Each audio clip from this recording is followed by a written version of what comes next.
नाज़रीन आदाब, आज की बैठक खत्म होने के बाद बहुत सारे जनपद के जो बुनकर नुमाइंदे हैं वो इस वक्त खादी भवन के बाहरी हिस्से में मौजूद हैं और आज की बैठक में बुनकर नुमाइंदे कहां तक संतुष्ट हैं, इन्हीं से हम जानना चाहते हैं।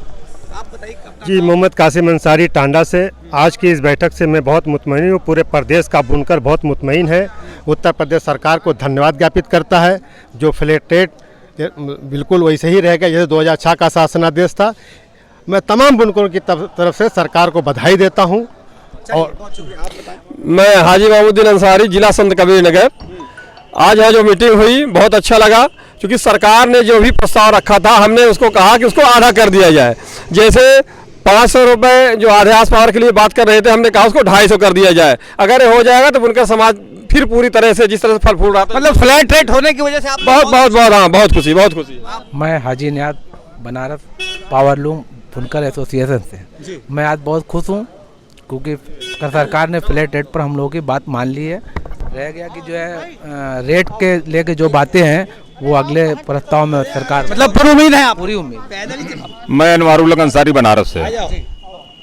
आज की जो मीटिंग हुई मोहतरम सिद्धार्थनाथ सिंह साहब के साथ में, रमा रमण जी के साथ में, इसके पूरे रूह रवा सर्वे सर्वा जनाब अशोक धवन साहब, रफीक अंसारी साहब का मैं बहुत शुक्रगुजार हूँ कि उन्होंने बुनकरों को बहुत बड़ी राहत दिलाते हुए फ्लैट रेट को ही बहाल रखा। उसमें कुछ बढ़ोतरी की बातें हुई हैं और जहाँ तक शासनादेश बनाने की बात है उसमें उन्होंने भी बुनकर नुमाइंदों को बुलाया, कि नुमाइंदों को बुलाई। उसमें खास करके हर्षद जमाल को बनारस से भी, मऊ एमा से भी, मेरठ से भी, यहाँ से तमाम जिलों पूरे प्रदेश से, तो उसका लिए भी उनका बहुत बहुत शुक्रिया अदा करता हूँ और उम्मीद करता हूँ कि बुनकरों का जो ताना बाना बिगड़ रहा था, जो रोजी रोटी बिगड़ रही थी, वो इंशाल्लाह कारामद होगी। अतीक अंसारी साहब काफ़ी इस पूरे कारमा को लेके चलने में और लोगों को एक साथ जोड़ने में काफ़ी अहम किरदार रहा है। तो अतीक भाई, आप क्या महसूस कर रहे हैं? आज की बैठक से मुतमईन है या अभी कुछ शंकाएं बनी हुई हैं? बहुत ज़्यादा मुतमईन है अपने बुनकर भाई। सबसे पहले तो मैं शुक्रिया अदा करूँगा कपड़ा मंत्री सिद्धार्थनाथ सिंह, हमारे MLC अशोक धवन जी और रफ़ीक अंसारी मेरठ विधायक। इन लोगों ने बहुत मेहनत की। ये सब लोग मुबारकबाद के मुस्तहक हैं और मैं तमाम बुनकरों को मुबारकबाद देता हूं कि कामयाबी ये मिली है कि फ्लैट रेट जो हमारी डिमांड थी वो सरकार ने मान ली है। और थोड़ा सा वाज़ेह कर दें कि अब लूम पीछे 300 से लेके 500 के बीच में कोई एक अमाउंट तय होगा जो सरकार मानेगी। 300 से 500 के बीच पर लूम जमा होगा फ्लैट रेट से। इसमें कितना होगा इसके लिए सरकार फिर एक एक नुमाइंदे को एक एक शहर से बुलाएगी और शासनादेश में एक बात आज तय हो गई कि फ्लैट रेट रहेगा, ये बहाल रहेगा। अमाउंट कितना होगा? 300 से 500 के बीच होगा। ये आप इत्मीनान बख्श बात है हमारे लिए। मैं मेरठ से अतीकुर रहमान अंसारी। मैं सबसे पहले अपने माननीय विधायक हाजी रफीक साहब का शुक्रिया अदा करता हूं और अशोक धवन जी का और हमारी सरकार मंत्री जी सिद्धार्थनाथ जी का बहुत बहुत शुक्रिया अदा करता हूं। और इन्होंने जो फ्लैट रेट हमारे मान लिए हैं, हम इससे बहुत मुतमईन हैं, बहुत खुश हैं। और इसके रेट भी जैसे बातचीत हुई है, सरकार ने अपना प्रस्ताव रखा रेट का, हम चाहते हैं उससे सिर्फ आधा रेट वो कर दें तो हम खुशहाल रह जाएंगे, हम दाना बाना बुनने में कामयाब रहेंगे। अकील अंसारी साहब हैं बनारस की, इनका भी बहुत शुरुआती दौर से मैं देख रहा हूँ कि लगभग 1 साल से कोई ऐसी मीटिंग नहीं रही है कि जिसमें अकील साहब ना रहे हो। तो इनसे भी आइए जानते हैं कि आपको क्या महसूस हो रहा है आज की बैठक। जी, आज बहुत खुशी का दिन है कि बुनकरों का फ्लैट रेट बहाल किया गया है और जहां तक रेट का सवाल था उसको थोड़ा संशोधन करके लागू किया जाएगा। और मैं धन्यवाद देना चाहता हूं माननीय मंत्री सिद्धार्थनाथ जी को और अपने दोनों विधायकगण हाजी रफीक अंसारी साहब और अशोक धवन जी का शुक्रगुजार हूँ कि उन्होंने इस जहाँ तक पहुँचाया और हम लोगों के काम को अंजाम दिला। बनारस से राकेश कांत राय जी, जिन्होंने बनारस में जो आंदोलन चला उस आंदोलन में आपकी बड़े महत्वपूर्ण भूमिका रही है, तो आप क्या मुतमईन है आज की बैठक हुई है? आज का जो सरकार की तरफ से फैसला हुआ है इसका मैं अपने दिल की गहराइयों से मैं स्वागत करता हूँ। और सबसे बड़ा सुखद अनुभव ये हो रहा है कि सभी बुनकर के संगठन के जो लोग थे, रास्ते अलग अलग थे लेकिन मंजिल एक थी और सबको आज मंजिल मिली। इसके लिए मैं सभी बुनकर भाइयों का, अपने MLC साहब का, अपने विधायक जी का, मैं सबका तहे दिल से स्वागत। शैलेश बाबू हैं बनारस के रहने वाले। मेरी काफ़ी मुद्दों पे आपसे बहस हुआ करती थी, चूँकि नज़रिया और बात करने का, सोचने का तरीका अलग अलग हो सकता है, लेकिन मंजिल, जैसा कि राय साहब ने भी बताया कि मंजिल सबकी एक थी, लड़ाई एक थी, तरीका अलग था।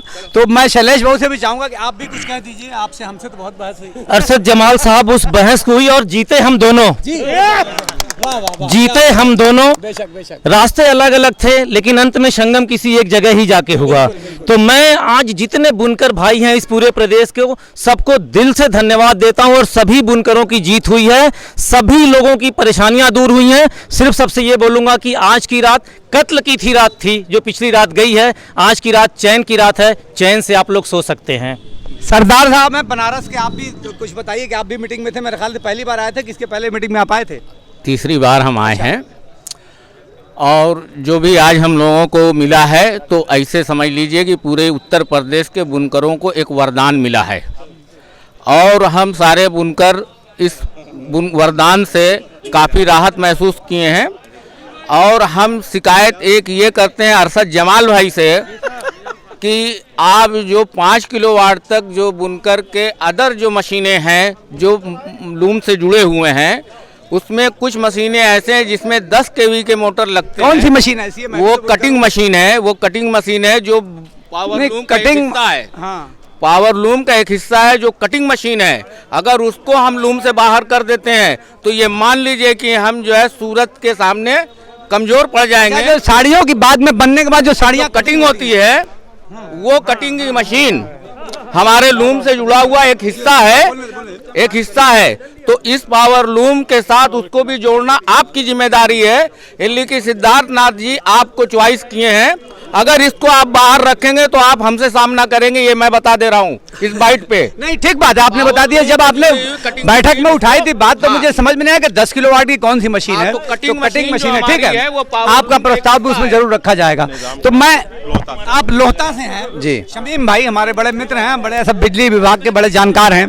शमीम भाई से भी जानते हैं कि आज की मीटिंग में क्या कमी आपको लग रही है, कि क्या कुछ अधूरा या सब लाइन ठीक चल रही है, कैसा महसूस? नहीं, आज की मीटिंग बहुत सार्थक रही और माननीय मंत्री जी के बहुत सार्थक प्रयास रहे, जिसके कारण से और अशोक धवन जी और अतीक अंसारी साहब और अरशद जमाल साहब, आप सबके बहुत सार्थक प्रयास रहे और जिसकी वजह से हम लोग इस मकाम पर पहुंचे हैं।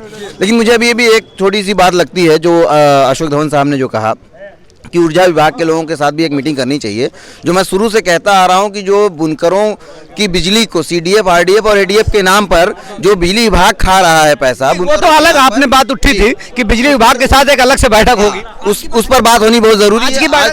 आज की बैठक बहुत सार्थक रही और आप सब, हम सब का प्रयास, हम सब बुनकरों का प्रयास जो अलग अलग रास्ते से चलकर आए थे, मंजिल मिलने का काम हुआ है और इसके लिए सरकार और आप सबका बहुत बहुत। आप देख रहे थे कि पूरे उत्तर प्रदेश से आए हुए बुनकरों के जो नुमाइंदे हैं उनसे अलग अलग तरीके से हम लोगों ने बात की, अलग अलग सवालात पूछे और आप ये महसूस कर रहे होंगे कि सभी लोगों के चेहरे खिले हुए हैं, बल्कि कुछ लोगों ने तो मिठाई भी मुझे लाकर खिलाई। बहुत अलग अलग दो तरह के बातों के, दो तरह का ग्रुप बन गया था इसमें। हालांकि हर कोई अपने कारोबार और बुनकरों की नुमाइंदगी के लिए मुखलिस था, लेकिन रुकिए बात कर लेने दीजिए। मुखलिस था लेकिन यह कि तरीका सबका अलग अलग था, आपकी अपनी बात करने का तरीका अलग था। मगर आज सरकार ने कुछ ऐसा प्रपोजल रखा कि हर प्रकार के जो बुनकर नुमाइंदे थे सभी लोग एक देख हो गए। आप देखिए कि जो लोग आपस में रोज बहस किया करते थे एक दूसरे को मिठाइयाँ खिला रहे हैं। तो मैं समझ रहा हूँ कि ये बेहतर और बहुत मुबारक शुरुआत हुई है। तो मैं इन्हीं बातों के साथ आपकी अरे एक बाइट निजाम खान साहब से ले लीजिए ना, आप ये बातें कंप्लीट करें, कुछ हम भी आपसे अलग से कहेंगे। पास कर लो।